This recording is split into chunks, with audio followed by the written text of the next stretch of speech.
देखिए, आज भाइयों बहनों, आप सबका इस प्रेस कॉन्फ्रेंस में स्वागत है। आज एक बेहद गंभीर मुद्दे पे ये प्रेस वार्ता करने के लिए मैं आया हूं।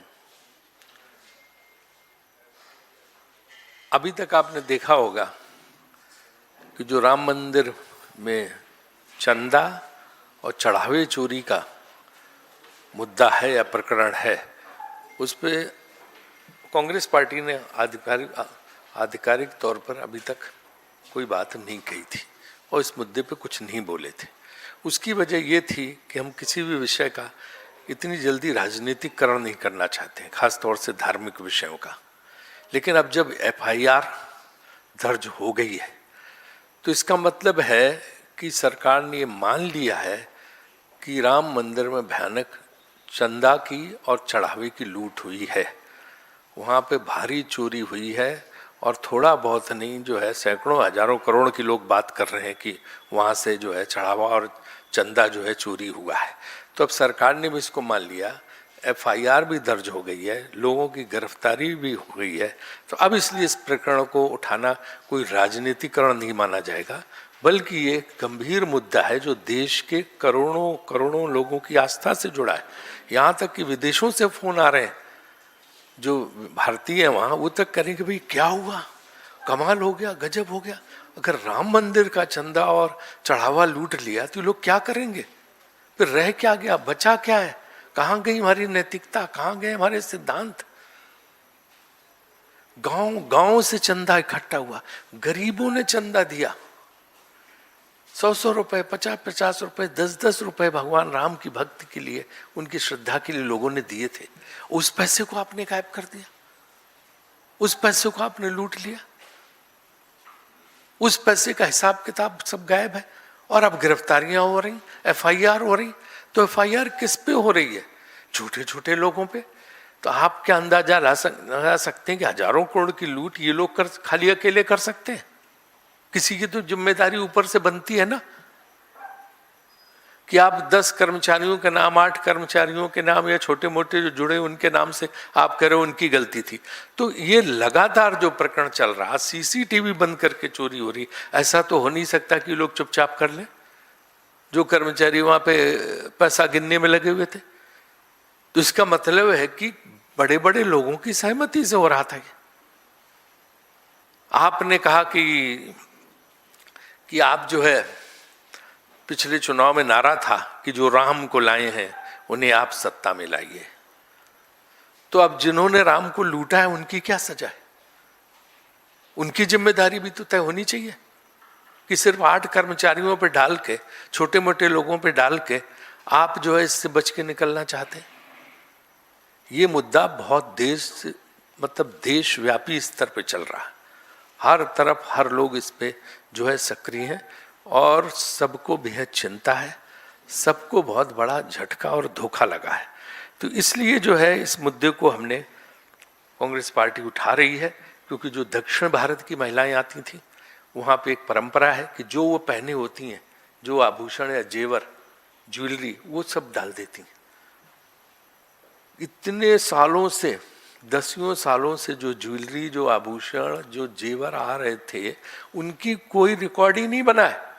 पैसे का तो फिर भी जो है वो गड्डियां चोरी होती थी और जो है मान लो 13 लाख चढ़ावा आया तो 10 लाख दिखा दिया, 3 लाख गायब हो गया, है ना। तो वो तो उसकी तो गिनती, ये जो जेवर और आभूषण और ज्वेलरी आती तो उसकी तो कोई जो है इन लोगों ने रिकॉर्ड ही नहीं बनाया, कोई रजिस्टर नहीं, कोई रिकॉर्ड नहीं, कोई रसीद नहीं, कुछ नहीं। और एक लंबी चौड़ी फहरिस्त है जो लोगों ने शिकायत करने का सिलसिला शुरू हुआ है कि हमने ये दिया था, हमने ये दिया था, हमने ये दिया था, उसकी हमें रसीद आज तक नहीं आई। तो उसका तो कितने 100 करोड़ का, कितने 1000 करोड़ का जेवर था, आभूषण थे, उनका तो कुछ पता ही नहीं। कहते भगवान राम की जो माला थी हीरे की, वो भी गायब है। तो ये तो अजीबोगरीब मामला, ऐसा तो सुना ही नहीं था। तो ये जो है, ये अब मेरे हिसाब से राजनीतिक मुद्दा नहीं, एक बहुत बड़ा धार्मिक मुद्दा है जिसपे हर एक की चिंता है और उसकी जिम्मेदारी से कोई बच के निकल सकता नहीं है। इसलिए जो है ये मुद्दा हम उठा रहे हैं। और आप राम के नाम पे वोट तो ले रहे हो, अब नोट भी लेना शुरू कर दिया। ये कौन सी जो है आपने नई चीज शुरू की है? लोगों के विश्वास से धोखा, लोगों की आस्था से धोखा, लोगों की भक्ति से धोखा, भगवान राम से जो लोगों की अगाध आस्था है उस पे ये चोट है, उन लोगों के साथ ये धोखा है। तो इसलिए ये मुद्दा हम उठा रहे हैं और हमारा अपना मानना है कि ये जो मंदिर प्रकोष्ठ बनाए गए हैं, ये मंदिर प्रकोष्ठ क्या होता है किसी पार्टी के अंदर? हमने तो और प्रकोष्ठ सुने थे कि छात्रों के लिए शिक्षा प्रकोष्ठ बनता है और जो है दलित प्रकोष्ठ, ओबीसी प्रकोष्ठ, ये तुमने सुना थी। मंदिर प्रकोष्ठ क्या है? इसका मतलब बड़ी योजना के तहत हो रहा है कि मंदिरों के ट्रस्टों पे कब्जा करो, बड़े बड़े मंदिरों के, वहां अपने लोग घुसेड़ो, फिर वहां से चंदा निकाल के लाओ, उस चंदे का अपने राजनीतिक इस्तेमाल करो। ये योजना लग रही है ये, वरना मंदिर प्रकोष्ठ का क्या मतलब है इस देश में? किसी पार्टी ने आज तक मंदिर प्रकोष्ठ नहीं बनाए, यहाँ मंदिर प्रकोष्ठ बन रहे हैं।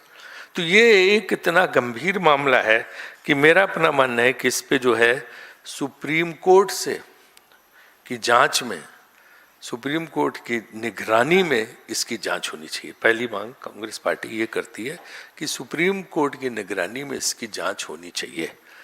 दूसरी मांग ये है कि भाई इस ट्रस्ट को भंग किया जाए और जो धर्माचार हैं, जो शंकराचार्य हैं, जो साधु संत हैं और जिन अयोध्या में जो साधु संत इसमें लगे थे राम मंदिर के शुरू से, जो है राम मंदिर के पक्ष में, उन सब का कोई ट्रस्ट बनना चाहिए जो देखे। ये इसका राजनीतिक ये नहीं होना चाहिए। ट्रस्ट का संचालन राजनीति से नहीं, धर्म से होना चाहिए। ये जो ट्रस्ट का संचालन आज की तारीख में राजनीति से हो रहा है, हम इसके बिल्कुल विरुद्ध और हम मांग करते हैं कि ट्रस्ट का संचालन राजनीति से ना हो, बल्कि जो है ये इसका संचालन जो है धार्मिक लोगों से हो, राजनीति में नहीं, धर्म से होना चाहिए। और इसमें क्यों है भाई भाजपा और आरएसएस के लोग इसमें क्यों डाल रखे? उनकी क्या जरूरत है? धार्मिक लोग डालो, वो भगवान की पूजा करेंगे, क्योंकि उनको जो है पता है, उनकी पूरी भक्ति जुड़ी हुई है। तो ये राजनीतिक लोग जो हैं वो सब हटाए जाएं और धार्मिक लोगों को उसमें डाला जाए, ये हमारी मांग है। और तीसरी मांग हमारी माननीय प्रधानमंत्री जी से है कि उन्हें इसमें तत्काल हस्तक्षेप करना चाहिए और उन्हें तत्काल कार्रवाई इसमें करनी चाहिए। जो है ये सिर्फ इसलिए कि नीचे नीचे चलता रहे, ऊपर से कहीं कोई प्रतिक्रिया नहीं आ रही है, वो उचित नहीं है। क्योंकि जब राम मंदिर बना था तो प्राण प्रतिष्ठा भी उन्होंने जाके की थी, सारे लोग उनके गए थे और पूरे देश इतना बड़ा शो हुआ था कि पूछो मत। इसलिए जो है सबकी जिम्मेदारी बनती है कि तत्काल दूध का दूध, पानी का पानी किया जाए, ट्रस्ट भंग किया जाए और सुप्रीम कोर्ट के तहत निगरानी में इसकी जांच की जाए। मैं सुप्रीम कोर्ट के चीफ जस्टिस से भी मांग करता हूं कि वो जो है सुओ मोटो इसमें इंक्वायरी ऑर्डर करें और उनकी देखरेख में जो है इसकी जांच होनी चाहिए। ये बात कहने के लिए आपके सामने उपस्थित हुआ था। हाँ सर, मेरा सवाल ये है कि अब तक 8 लोगों के खिलाफ एफआईआर दर्ज हुई है। चंपत राय के खिलाफ अब तक एफआईआर दर्ज नहीं हुई है। लेकिन सवाल ये भी पैदा होता है कि आखिर किसके इशारे पर यह सब हो रहा था? किसके इशारे पे बिना सीसीटीवी कैमरे में जो है नोट गिने जा रहे थे और कौन इसके पीछे साजिश करता है? देखिए, जहां तक चंपत राय जी का प्रश्न है तो मैंने पहले ही कहा कि जो छोटे लोग हैं 7-8 उनके खिलाफ एफआईआर हो गई है। चंपत राय जी से ट्रस्ट के लोगों को अभी बचाया जा रहा। हम तो उस चंपत राय जी के ऊपर की बात कर रहे हैं। चंपत राय जी के भी अकेले वश में नहीं है कि हजारों करोड़ों का घोटाला हो जाए और किसी को पता न चले, वो मतलब वो चुपचाप कर जाए, ऊपर किसी को पता न चले। ये चंपत राय के ऊपर का मामला है। चंपत राय जी वगैरह तो ही जिम्मेदार, बाकी लोग भी जिम्मेदार हैं। तो इसलिए जो है ये, क्योंकि बता रहे हैं कोई कह रहा 200 करोड़, कोई कह रहा 800 करोड़, कोई कह रहा 1400 करोड़। तो ये छोटा मोटा मामला थोड़ा कि 200-400, जरा सा 2 लाख की चोरी पे तो हंगामा हो जाता और तरह तरह से की जो है एफआईआर लोग करके जांच शुरू कर देते और यहाँ जो है सब चुप बैठे हुए। तो जो सन्नाटा पसरा हुआ है उसी पे तो मैं कह रहा हूँ कि तो इसलिए जो है इसको जो है व्यापक स्तर पे जांच होनी चाहिए, सुप्रीम कोर्ट मॉनिटर्ड कमेटीज की जांच करे और उसके बाद जो है जो लोग जिम्मेदार हैं उनको जो है इस पे ये करना चाहिए। माननीय प्रधानमंत्री जी को तत्काल इस पे एक्शन लेना चाहिए, क्योंकि सब चुप रह के सोचें कि राम मंदिर का इतना बड़ा ये प्रकरण है कि इस पे चुप्पी लोग साध लें, वो उचित नहीं है। पॉलिसी लेवल की सवाल है, मंदिर ट्रस्ट को मैनेज करने के लिए आपको ऐसा नहीं लग रहा है ये कोई कॉन्क्रीट पॉलिसी बननी चाहिए? क्योंकि जनता में ये विश्वास है, आवाज आ रही है कि ये अयोध्या तो एक झांकी है, काशी मथुरा बाकी है। ये तरह तरह से शिकायतें आ रही कि साहब एक पूरा जो है एक बनना चाहिए प्रक्रिया कि किस तरह से मैनेज मंदिरों के ट्रस्ट जो है मैनेज किए जाएंगे, कैसे धार्मिक और निष्पक्ष लोग और ईमानदार लोगों को इनमें लगाना चाहिए। ये बात आपकी सही है कि ये बहुत मांग हो रही है, लोगों की आस्था अचानक टूटी है और लोगों को लग रहा है कि ये तो बहुत बड़ा उनके पैसे के साथ अन्याय हो रहा, जो आस्था से देते हैं उस धन का कैसे गलत इस्तेमाल हो रहा।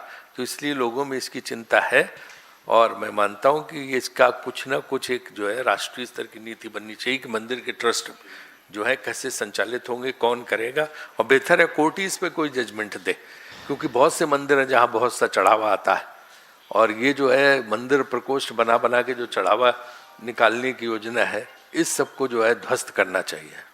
सर, चंपत राय ने अभी तक इस्तीफा नहीं दिया है या फिर उन पर जो है कोई जांच रिपोर्ट में उनका नाम नहीं है, क्या आपको लगता है कि खास तौर पर उनको बचाने का प्रयास किया जा रहा है? मैं तो शुरू से ही कह रहा हूँ, जो मैंने प्रेस कॉन्फ्रेंस शुरुआत में कहा कि ये छोटे छोटे लोगों के खिलाफ FIR हो गई, जो बड़े लोग हैं मैं तो उससे आगे की बात कर रहा हूँ। चंपत राय जी जिम्मेदार, चंपत राय जी के ऊपर भी अभी सिर्फ चंपत राय जी पे चल रहा, खाली चंपत राय जी इतना कर लेंगे?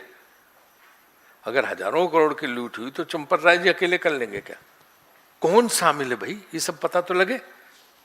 तभी तो मैं मांग कर रहा हूं कि कड़ी कार्रवाई होनी चाहिए और ऊपर से कार्रवाई होनी चाहिए। ठीक है सर, एक सवाल और है। योगी आदित्यनाथ ने कहा है कि अयोध्या को बदनाम मत करो, आक्षेप मत लगाओ, कार्रवाई हो रही है, जांच हो रही है, किसी को भी छूट नहीं दी जा सकती है, क्या कहेंगे? देखिए, आक्षेप का कोई सवाल ही नहीं। आप देखो 15 दिन से ये चल रहा है, क्या कांग्रेस पार्टी ने इस पर कोई वक्तव्य देके कोई शुरू किया? नहीं। हम खुद कह रहे थे कि राजनीतिकरण नहीं करेंगे जब तक कुछ पता नहीं चल जाए। अब जब कल FIR हो गई और गिरफ्तारियां शुरू हो गई तो इसका मतलब होता कि सरकार ने मान लिया कि वहां चोरी हुई है, वहां डकैती हुई है पैसे की। वहां तो जो अधिकारी लोग बोल रहे हैं कि डकैती चोरी नहीं, साहब ये तो डकैती है। तो जब सरकार ने मान लिया, पुलिस ने मान लिया कि वहां चोरी और डकैती और पैसे की लूट हुई है, भगवान राम के चंदे की और जो है उसका चढ़ावे की, तो फिर हमने फिर इस मुद्दे को उठाया। वरना 15 दिन तो कांग्रेस पार्टी ने कुछ नहीं इस पे किया, चुप रही, क्योंकि हम नहीं चाहते इसका कोई राजनीतिकरण हो। अब जब सरकार ने मान लिया कि गड़बड़ हुआ तो इसमें तो मुझे तो लगता है बहुत बड़ा आघात है सारे राम भक्तों के लिए, भगवान में आस्था रखने वाले लोगों के लिए। सर, राम मंदिर में बीजेपी और RSS के लोग जुड़े हुए हैं उसकी देखरेख में, तो क्या आपको नहीं लगता कि जो राजनीतिक लोग हैं वो धार्मिक मामलों में ज्यादा इंटरफेयर कर रहे हैं, इस वजह से ये चोरी ज्यादा हो रही है? जो हमने 3 मांगे रखी उसमें एक मांग ये ट्रस्ट को भंग किया जाए और जो धार्मिक लोग हैं वो लाए जाए। ये राजनीतिक लोग नहीं ट्रस्ट में रहने चाहिए। ये जो उद्देश्य है कि मंदिरों के जरिए वोट लो और नोट लो, वोट भी लो और नोट भी वहां से मंदिरों से लूटो, ये जो एक नई जो है ये शुरू की गई है, ये जो है इस चीज पे हमारा प्रहार है कि ये बंद होनी चाहिए। आप वोट और नोट दोनों मंदिरों के जरिए लेना चाहते हो, ये नहीं चलेगा। ठीक है, थैंक यू।